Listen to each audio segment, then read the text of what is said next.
اور اللہ ہی نے آسمان سے پانی برسایا، پھر اس سے زمین کو اس کے مرنے کے بعد زندہ کیا، بے شک اس میں سننے والوں کے لیے نشانی ہے۔ اور تمہارے لیے چوپایوں میں بھی مقام عبرت و غور ہے کہ ان کے پیٹوں میں جو گوبر اور لہو ہے اس کے درمیان سے نکال کر ہم تم کو خالص دودھ پلاتے ہیں جو پینے والوں کے لیے خوشگوار ہے، اور کھجور اور انگور کے میووں سے بھی تم پینے کی چیزیں تیار کرتے ہو کہ ان سے شراب بناتے ہو اور عمدہ رزق کھاتے ہو۔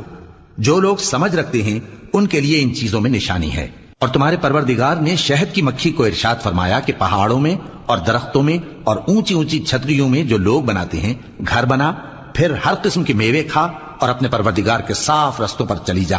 اس کے پیٹ سے پینے کی چیز نکلتی ہے جس کے مختلف رنگ ہوتے ہیں، اس میں لوگوں کے لیے شفا ہے، بے شک سوچنے والوں کے لیے اس میں بھی نشانی ہے۔ اور اللہ ہی نے تم کو پیدا کیا، پھر وہی تم کو موت دیتا ہے، اور تم میں بعض ایسے ہوتے ہیں کہ نہایت خراب عمر کو پہنچ جاتے ہیں تاکہ بہت کچھ جاننے کے بعد ہر چیز سے بے علم ہو جائیں۔ بے شک اللہ سب کچھ جاننے والا ہے، قدرت والا ہے۔ اور اللہ نے رزق و دولت میں بعض کو بعض پر فضیلت دی ہے، تو جن لوگوں کو فضیلت دی ہے وہ اپنا رزق اپنے غلاموں کو تو دے ڈالنے والے ہیں نہیں کہ سب اس میں برابر ہو جائیں، تو کیا یہ لوگ نعمت الہی کے منکر ہیں؟ اور اللہ ہی نے تم میں سے تمہارے لیے بیویاں پیدا کی اور بیویوں سے تمہارے بیٹے اور پوتے پیدا کیے اور کھانے کو تمہیں پاکیزہ چیزیں دی، تو کیا یہ لوگ باطل پر اعتقاد رکھتے اور اللہ کی نعمتوں سے انکار کرتے ہیں؟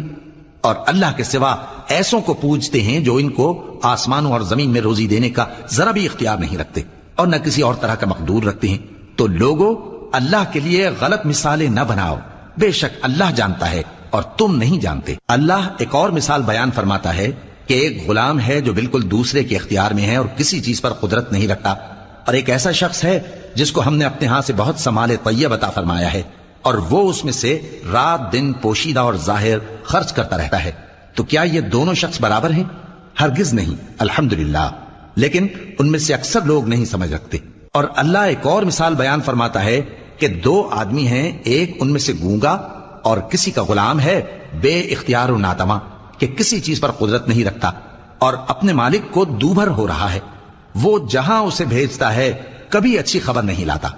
کیا ایسا گونگا بہرا اور وہ شخص جو سنتا بولتا اور لوگوں کو انصاف کرنے کا حکم دیتا ہے اور خود سیدھے رستے پر چل رہا ہے، دونوں برابر ہو سکتے ہیں؟ اور آسمانوں اور زمین کا بھید اللہ ہی کے پاس ہے، اور اللہ کے نزدیک قیامت کا آنا یوں ہے جیسے آنکھ کا جھپکنا، بلکہ اس سے بھی جلد تر۔ کچھ شک نہیں کہ اللہ ہر چیز پر قادر ہے۔